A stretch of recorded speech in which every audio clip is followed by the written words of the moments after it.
Hello, everyone. Welcome to today's live session. It's our quick look at the major markets. We'll look at the euro, the pound, oil, gold, and a couple of stock market indices. We've seen the euro actually spark into life over the last 24 hours. We've seen it. We'll have a look at that. We maybe start off looking at that.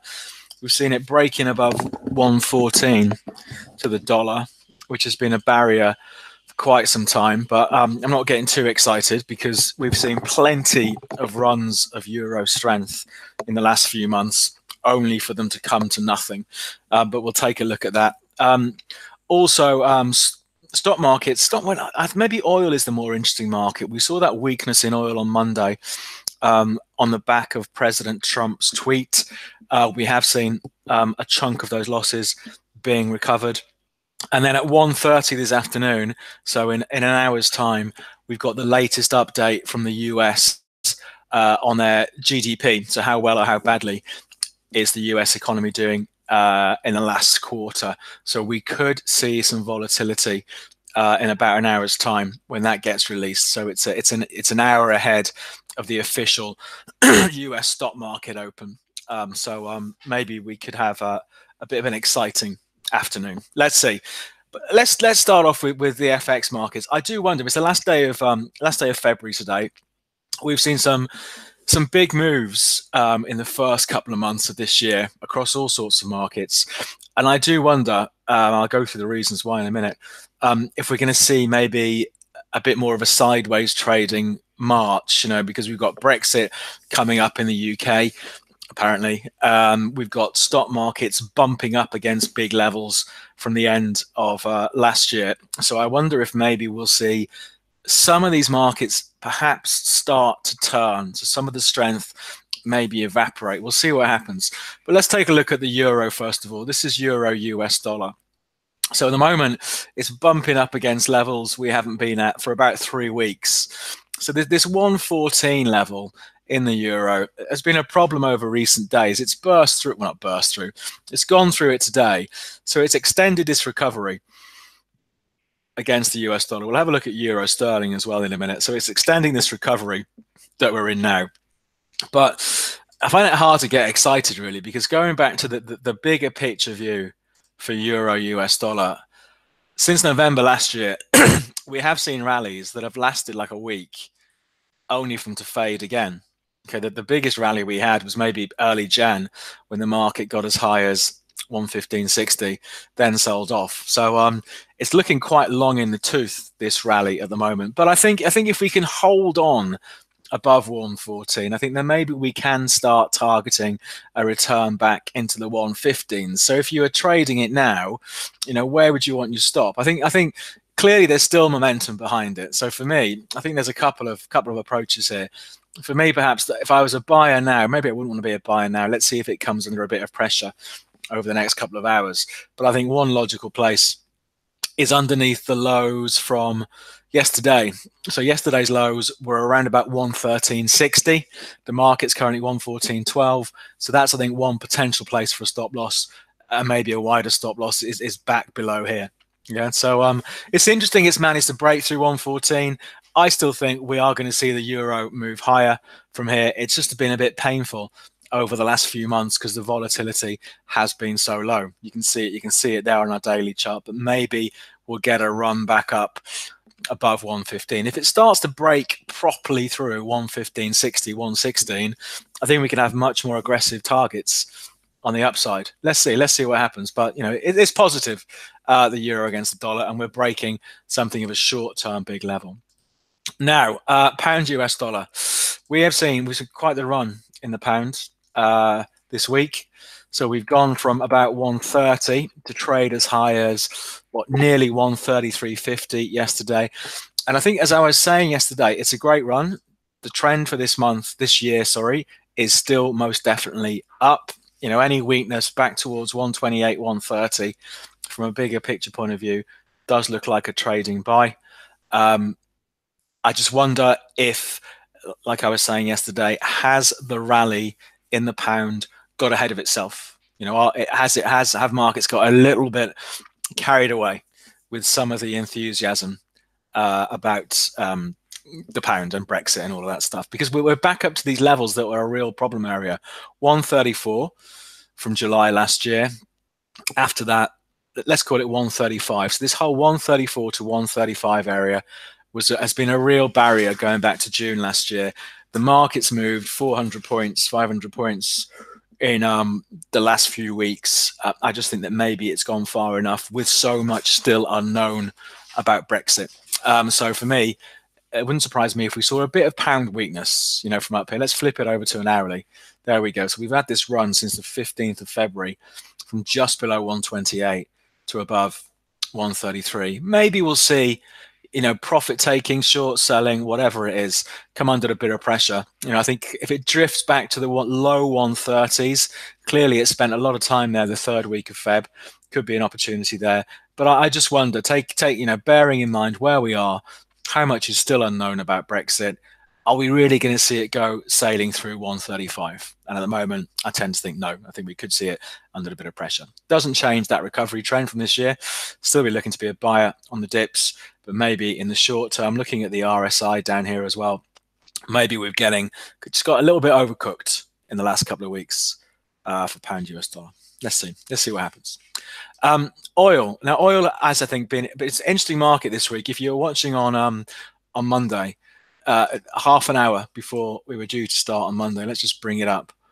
We had this really sharp sell-off, relatively speaking, in the oil price. And it was off the back of a tweet from President Trump saying he thought that oil was too expensive.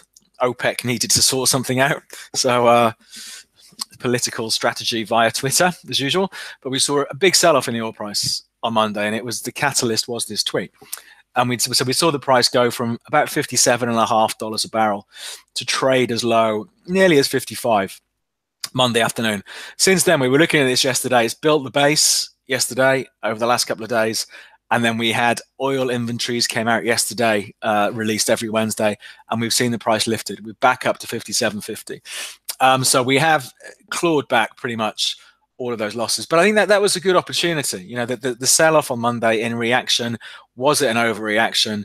Holds above 55, comes back to it again the next couple of days, and we have bounced back a couple of dollars. Let's just go back to the bigger picture for oil. That recovery is still intact. But again, like some of these other markets, just starting to wonder, given the price of oil has risen 30% in 2 months, has it gone far enough for now?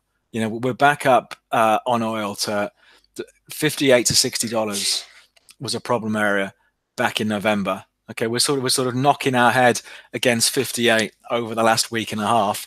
And again, I just wonder, well, maybe have things gone far enough? It'd be interesting to see how this market reacts at 130 when those latest US GDP figures come out. If we saw maybe a weaker than expected number for the US economy, then perhaps we'll see the oil price sell off, on the concerns of a drop in demand for oil. Let's see what happens. But for now, at least, I think there are still some obvious levels to trade. 55 has emerged this week as good support. On the upside, 58 is being a problem. We're currently trading at 57. So for me, I'd still probably rather be a buyer rather than a seller, but I'd want to see it, maybe a slide back down to the mid 55s looks like an opportunity. I think if it goes bursting through $60 a barrel, we've got a breakout on. I can't see that happening anytime soon. Well, not over the next few days anyway. But let's see what happens. But again, like some of these other markets, maybe we get into a point where we could see something of a correction going into March or into March. Let's see what happens. And the price of gold has done very well since August last year. We've had almost a perfect storm for the gold price after getting clobbered from April to August last year, dropped $200 down to 1160. Then the end of last year, we had concerns about stock markets, heavy falls in stock markets. We had a weakening US dollar after a great run here. And coming into this year, we've got concerns about trade wars, Brexit, all that sort of stuff. So it's been good for the gold price, and we've seen this price rally really strongly. It's not done anything really over the last week. It's pushed below 1320 yesterday, so that big trend is still up. So I'd still be looking for buying opportunities. We'll be watching this 1320 level for a week now. It's done a good job of supporting the price until yesterday. Pushes below it, trades to 1316, and it's just a bit directionless at the moment. I think gold. I still think we will see a push back up towards last year's highs, but again, let's not underestimate how big a barrier this has been. Going back to June 2016, the price of gold has not been able to get above 1380. Okay, so that was June 2016. Then we have September 2017, and then the first 4 months of last year. So I think we'll squeeze a bit higher, but it's just whether we sell off back towards that trend line first. That's clearly the better opportunity, I think. If we did see the gold price under a bit of pressure, then the better opportunity is down here somewhere. So at the moment, I've said I've done a few sort of longer term trades on the way up that I'm still in, and I'm quite happy about. But I think in the short term, maybe we'll see it squeeze a bit lower. I think maybe for short term traders, the better opportunity is if it dips below 1310. When on the hourly chart here, if it dips below 1310, because 1300 has been something of a level this year, a problem for much of January and support during February. So maybe that's the better opportunity for gold. Stock markets. It's been a bit of an odd week for stock markets. I did a trade on the S&P yesterday, and I was in profit, and I ended up getting stopped out this morning for break even. Let's just got to talk through this week, then we'll look at the bigger picture. On Sunday, stock markets gapped higher. So stock markets open on Sunday night because there's an out of hours market. So during Asian trade, when Asian trade started, stock markets gapped higher. There's the gap. Let me zoom right in so we can see that on your screen. The gap there. So it closed on Friday there. This is the S&P. Gaps higher on Sunday night because we had, I think, that news that President Trump, again, wasn't going to impose further tariffs on China just yet. So that was seen as positive. So the market did move higher when normal trading started Monday afternoon, UK time. It did make another high during the session, during the first hour of the session, but then gave up all those gains and a bit more as the session went on. And then on Tuesday, we had a bit of an inconclusive day. Yesterday, we had a break yesterday. Let me flip this over to a 10-minute chart. This was where I bought in. We had a break yesterday below the overnight lows, but it didn't last long. And the market came back. So it was trailing a stop up. And then overnight, I think as Mr. President Trump has left the meeting with the North Korean leader earlier than planned, maybe a bit of disappointment for markets. So we're basically sideways for the week so far. But what's interesting is the bigger picture for these stock markets. And it does tie back into this theme for me. In March, are we going to see markets start to roll over, or at least have something of a correction? We've got these highs from mid-October, highs from November, highs from December. Okay, and the Dow looks the same. This is the S&P. So if these markets are gonna start rolling over, we're pretty much there. Let's take a look at the Dow. Let's bring that one up. Where is it? Favorites. There's a few questions coming in, so I'm going to have a look at some of those markets that people are asking about. We'll have a look at those when we finish looking at stock markets. So keep them coming if you've got any questions. Here's the Dow. So there's a similar thing on the Dow, you see. So if you're looking at that, if these markets are going to run out of steam anywhere, then we're here. Yeah, this week we have seen them drift off a bit, nothing too drastic, but we are back up to these levels that had been a problem last year. So I think we've got an interesting March coming up after this, what feels like a relentless rise over the last couple of months or so. Let's see what happens going into March, because if the sellers are going to come back in, we're back up to that old resistance, really overbought on traditional measures such as the RSI. MACD on the Dow, it looks like yesterday or today, is just hooking over, giving a sell signal. So it's really interesting, I think, going into March for these markets. So that's it. So I think the ones to watch: oil this afternoon. at 1:30 when those US GDP numbers come out. How does the market react? Maybe stock markets as well, because we had seen, if we flip the Dow to a short-term chart, we'd seen it a little bit weaker this morning in the overnight market. It has clawed back about 100 points. So maybe we'll see a reaction from stock markets. And the euro, because it's broken above 114. So I think there could be a bit more to come on the upside for the euro. It's 114.11 now. So it's interesting because it had been something of a barrier 114, and it's broken out. Let's see what happens. Right, someone's got a question about dollar yen. Let's have a look at dollar yen. Let's have a look at that one. We don't look at that one normally, but let's take it. Maybe we should start looking at that.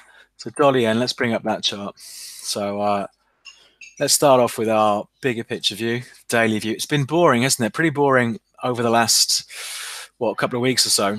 We've been trapped in a really tight range. I mean, it's exaggerated by the massive volatility we had in December and into the beginning of January. So maybe let's flip it over to a shorter term chart. Let's flip that over. Here we go. What would you do? I mean, we had the highs from Feb the 14th, just above 111. Did spike higher briefly a few days ago through 111.20, but it's looking like a false break, isn't it? I mean, it's broken out and it's slipped lower. So for me, I would be tempted to be a seller into any strength. Yeah, we've had a go at trying to break through 111 properly. It's failed. The market dropped 60, 70 points.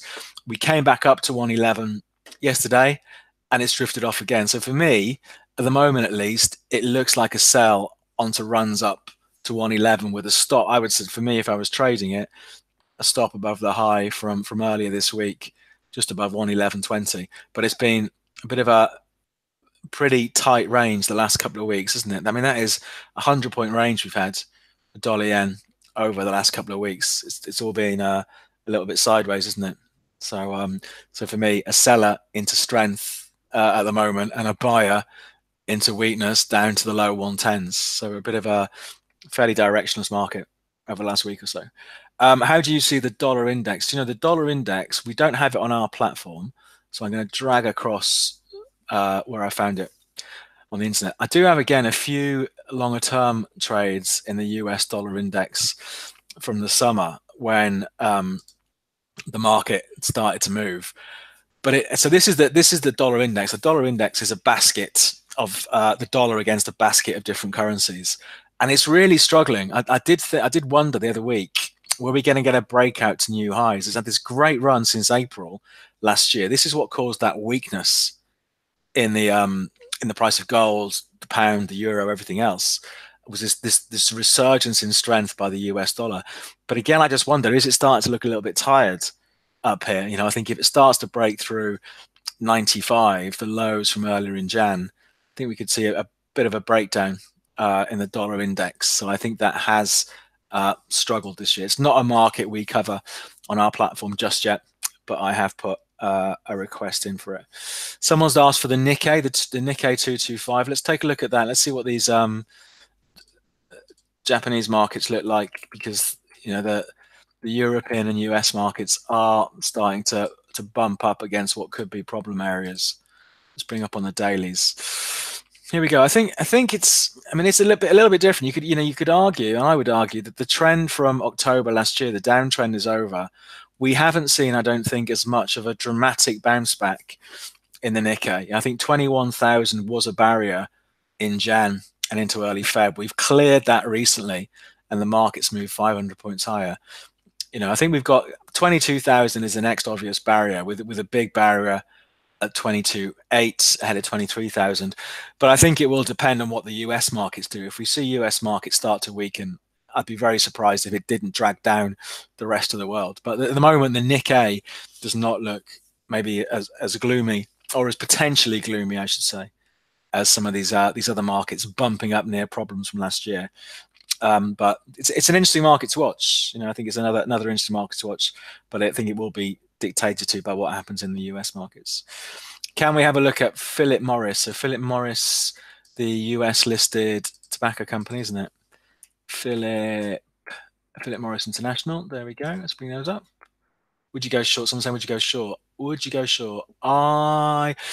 I mean, I can see that. It's interesting. Look at that. So Philip Morris shares, and we've seen this in a lot of these tobacco companies in the UK, British American Tobacco and Imperial Brands, great performers for years and years and years, but in recent years have been taking a hit. So we've seen Philip Morris shares go from the summer of 2017, about 122 a share, to as low as 65 in December. So the price dropped by about 50%.